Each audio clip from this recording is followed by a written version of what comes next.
When students arrive in our classroom, there can be so many thoughts going through their mind. They could have just left a very traumatic situation at home or even in another classroom.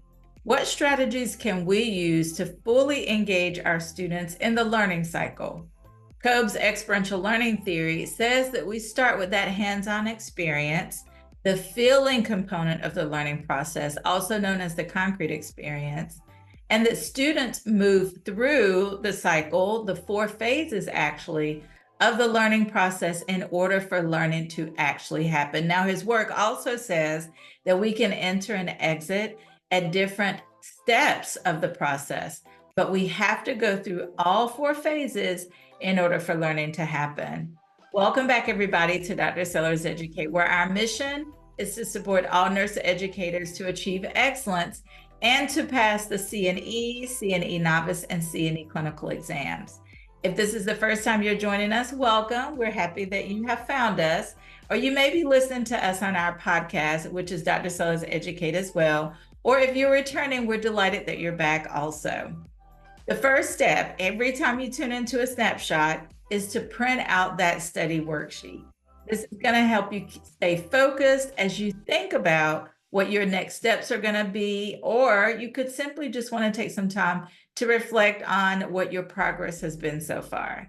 You do hear music playing in the background. I'm using Zoom right now, and in our content review today, I'm going to be using Prezi, which is one of my favorites, as well as Canva. So that's Canvas with no S. If you're not familiar with Canva, it's a wonderful web-based platform that allows you to record, or actually it does allow you to record, but it allows you to develop content for your presentations, and you don't have to remember which computer did I save that presentation on, because it's web-based, which means as long as you have access to internet, you can access your presentation slides. Same thing with our students, with our learners. They are able to access that content as well, and it makes it really easy to upload and to integrate into our various LMSs. All right, so that's step 1, is to print out your study worksheet. Step 2 is to pull out your resources. Okay, if you have the study workbook, we want you to pull that out. We have a study workbook for the CNE and the CNE clinical. Now, if you're on the journey for CNE Novice, we didn't leave you out. You can use the CNE study workbook as well. And for Kolb Experiential Learning Theory, we actually have on page 27 in the CNE workbook a specific diagram really to support your journey as you move forward and better understanding Kolb's Experiential Learning Theory. The second resource is going to be Dr. Caputi's CNE review book. Right now, we're in the 2nd edition. We also have the link right here in our description so you can easily access it. And then what's also known as our Bible, which is Billings and Halstead. Right now, we're in the 6th edition because as of 2024, with the newly revised exams, that was the edition that the exam writers shared with us that they used to develop the updated versions of the exam. All right, so that's going to be your second step every single time. We want you to go ahead and pull out those resources. And the reason why is because we want you to spend some time really specifying exactly what your 7-week study plan is going to be. I don't know about you, but for me, CNE was on my bucket list for 7 years. That's a really long time. And the reality is time is going to pass whether you take action or not. Before you know it, it's going to be 3 years or 4 years since you started on your CNE journey. And we don't want that. We are here to support you until you are successful, no matter how long that takes. Okay, so let's go ahead and jump into our content. We always like to start with our thought-provoking question. Educator is helping students move through the Kolb Experiential Learning Cycle. To facilitate the reflective observation stage effectively, the educator should engage in which teaching strategy? We have A, conduct a lecture with additional readings summarizing key points from the simulation. B, organize a group discussion where students can share their thoughts about the simulation. Or C, assign a group project that includes developing a case study about the simulation topic. 2 steps we want you to take when you think about every question on the CNE exam. Number 1, what is this question really asking me? Sometimes in the STEM, there can be a distractor, or there may be content that's not relevant for the question that you're being asked. So that's always step number 1. What is this question really asking me? Thought number 2 is, what is it that I know for sure about content related to this topic? For this specific question, if you don't remember what is reflective observation, what is that stage? Now, you are given quite a bit of information in this thought-provoking question. You may not see this type of content on the C&E exam.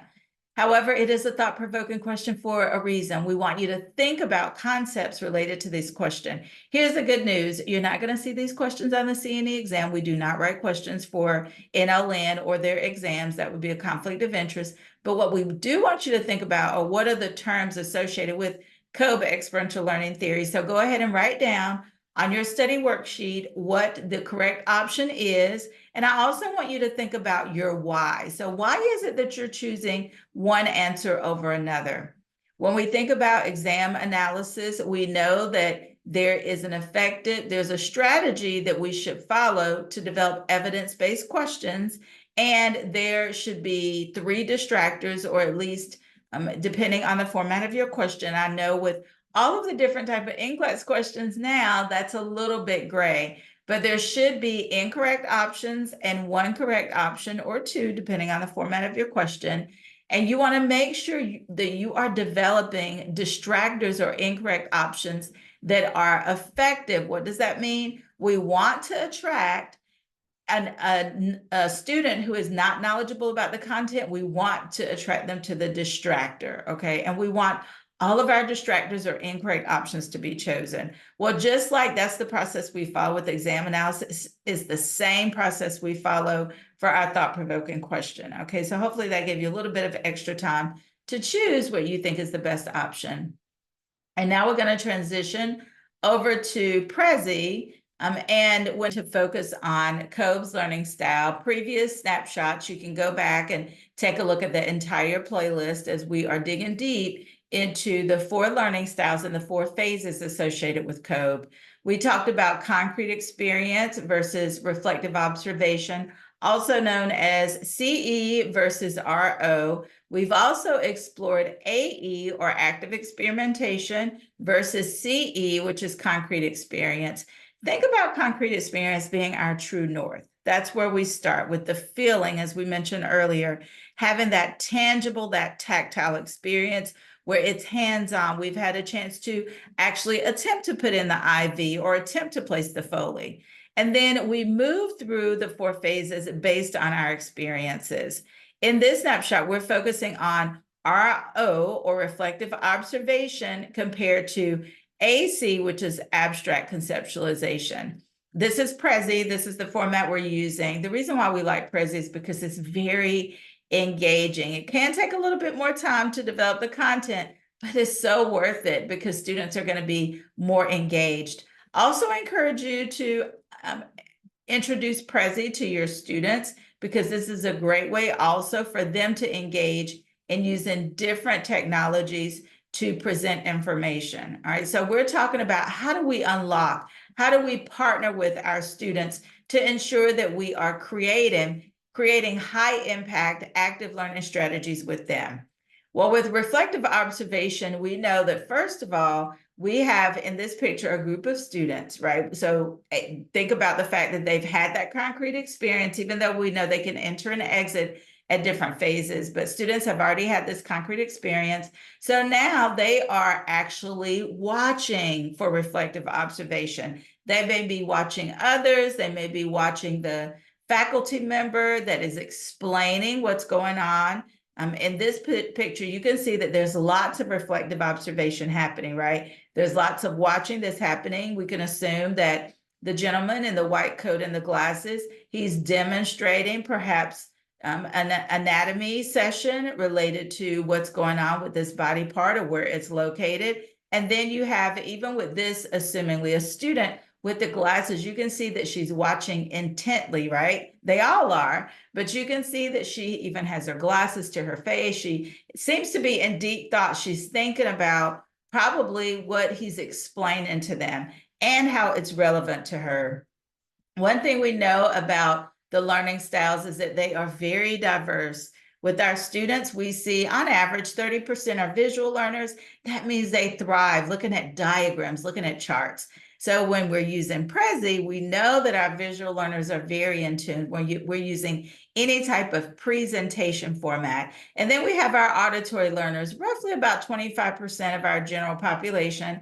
They excel in listening to content that we are discussing. And then we have our reading learners, and we're going to talk about our simulators who kind of live in between these two learning phases that we're talking about today. They live in between that reflective observation and that abstract conceptualization phase. So these learners really thrive in reading content for themselves. They love the fact that we reference page numbers. And one other point I will make that I've shared before, and I just want to reiterate, oftentimes how we learn is associated with how we teach. As an example, I'm in a simulator. So what that means is, and how it shows up with my learning experiences that I develop for my learners, is that I'm often citing page numbers. I'm often going back to the literature to validate that indeed I am sharing the accurate information, and I want to cite page numbers, cite references, so students can go and follow along as I'm talking about the content with them. So just thinking about what the average percentage is in our classroom, I want you to write down right now, what are some of the teaching strategies that you are going to incorporate based on this information? So let me give you an example. I did hear from colleagues last week that they spent 3 hours lecturing. Now, this was for a 4-hour class, 3 hours. What happens with those visual learners if we don't have a lot of diagrams and charts? That's right, they get bored, right? They passively learn, we hope they're listening. But we want to pick up on that body language from our students, especially if we know there's quite a bit of content and we're spending a lot of time being that sage on the stage. Now, hopefully that's not you, but we know there's some lecture that has to happen. When we think about the pedagogy framework and the value of being that content expert with our students, we want them to learn from us, especially as it relates to some of those clinical competencies, such as sterile technique and what steps they should follow when placing an NG tube as an example. We want students to learn from us being that content expert, and we want to supplement that learning experience with the lectures, with the discussion, with reading assignments, so students can go to the textbook and see it firsthand exactly what those steps should be, exactly what those evidence-based practices are. What else is it that we know about our learners? We also know that depending on the situation that we develop, those teaching strategies that we develop in our classroom, this can help increase retention with our students. Only 5% of content is retained when we only use lectures. So think about that.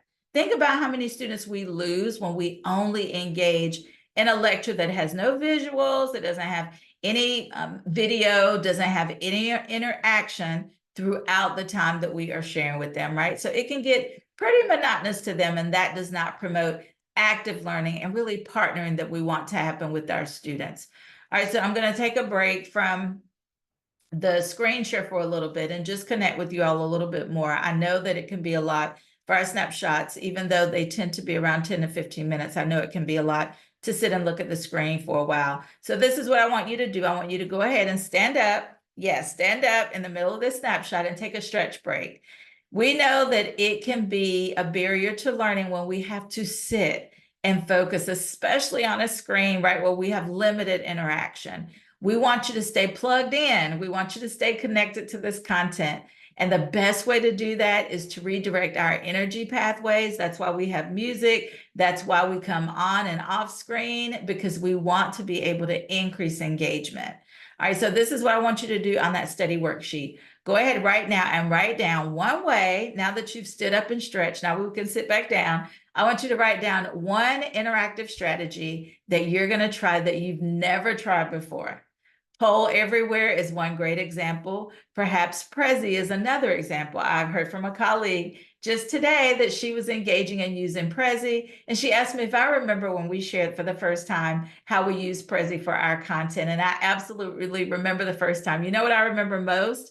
How I fumbled through it, but you know what? I'm better now. Prezi's kind of tricky, so there still can be areas where you might feel uncomfortable, but we know experience is our best teacher. The more times that we're practicing that skill, just like with our students, which aligns with Kolb's adult learning or with Kolb's experiential learning theory, the increased likelihood we are not only to retain that information, but to achieve competency and ultimately achieve a mastery level of knowledge where we can apply that clinical practice without even thinking twice about it, because it becomes so deeply ingrained in our traditional practice. Okay, so that's what I want you to do. Write down a teaching strategy or technology that you're going to use that you haven't used before to increase engagement, to really support those 4 phases of Kolb's experiential learning cycle for continuation with the learning process. We don't want our students to get stuck.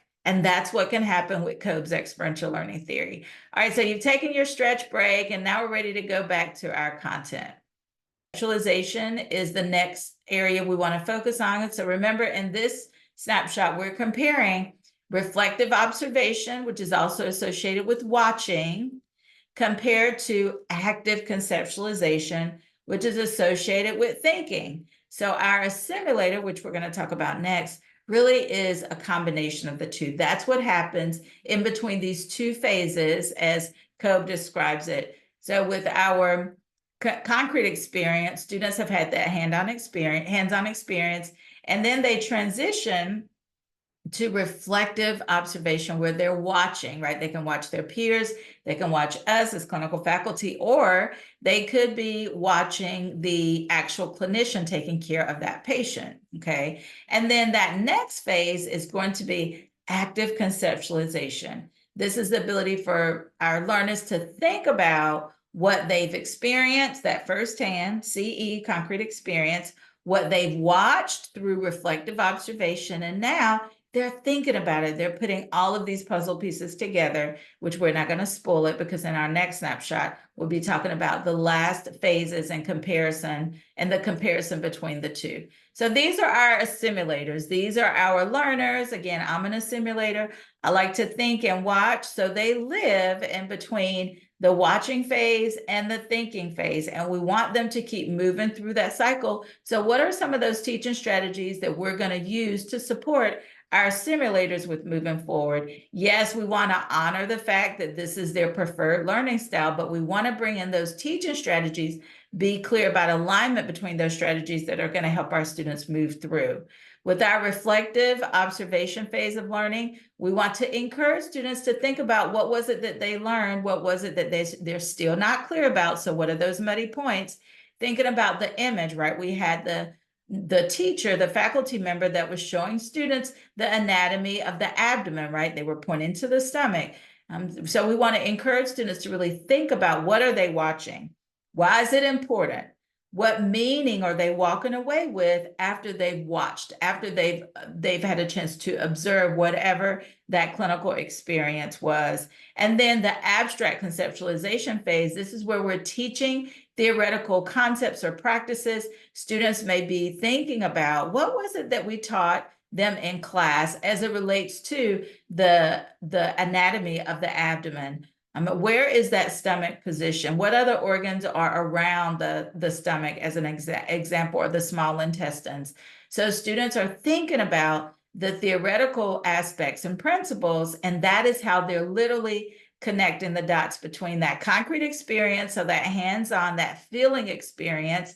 The next phase is that watching process, that reflective observation. And now they're moving to, okay, so I remember us talking about and reading about, because remember, these are the simulators, reading about content related to care of the patient that has a surgery in their small intestines, as an example. Now I can see why they had right abdominal pain, or now I can see why they may have back pain if they have had an abdominal surgery that involved adhesions, as an example, right? So we want to provide that concrete experience and be able to have some theory associated with those concrete experiences to really hone in on those skills that our assimilators are going to need as they move through that last phase of Kolb's experiential learning theory. What else is it that we want to consider? Textbooks. So we want to reference textbooks for our simulators. We want to engage in lectures and discussions, giving these students a chance to really think through and process their thoughts.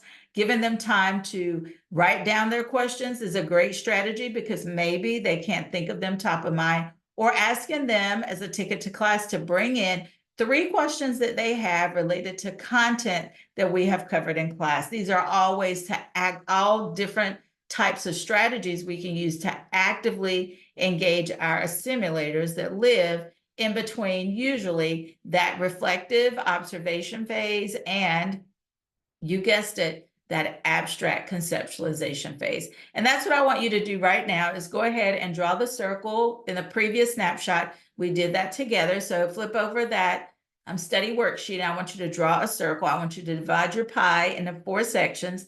And I want you to go ahead and write down those the different phases that you already know, right? You should be able to write down all 4 at this point because we've covered them in our snapshot. And then I want you to start filling in each part of your pie. The part of the pie we focused on today was the assimilator. Okay, so you know exactly where that is now. And then that last step I want you to follow is to write down what are those teaching strategies that are aligned with the simulators and how are you going to fully engage your students. All right, so our thought-provoking question to wrap up our time together, if you chose B, you are correct. So give yourself a round of applause. Organize a group discussion where students can share their thoughts about the simulation. If you chose A or C, don't be discouraged. I do want you to write down what attracted you to that distractor. Was it a term that you saw maybe in A or C, and maybe you thought too much into the question? Or it could be that you didn't read the question correctly. Okay, so 2 steps I want you to follow with every single question. Hopefully you've written it down on your study worksheet, or maybe you've memorized it. We hear that a lot. But number 1, what is this question really asking me? And second of all, what is it that I know for sure? And listen to this point. I want you to remember when you get to the C&E exam, it's okay if you want to draw your pie, right? And divide it into 4 sections. You should have a scratch sheet of paper. We highly encourage you to go to a testing center. Measure Learning right now is the company that facilitates the exam on behalf of NLN. They should have a proctor there for you to ask questions about the exam if you run into any type of technical issue. That's why they are there. They also should give you a sheet of scratch paper or a dry erase board. Okay, so that's what I would say. It's okay to draw your pie and divide it into 4 sections if that's going to help you when you get to the exam. And then last but not least, make sure you subscribe if you haven't yet so that you'll be notified right away as soon as a new snapshot is released, which usually happens every week. Email us if you have any questions, info@drsellarseducate.com. And we look forward to seeing you next week. Have a great one, everybody.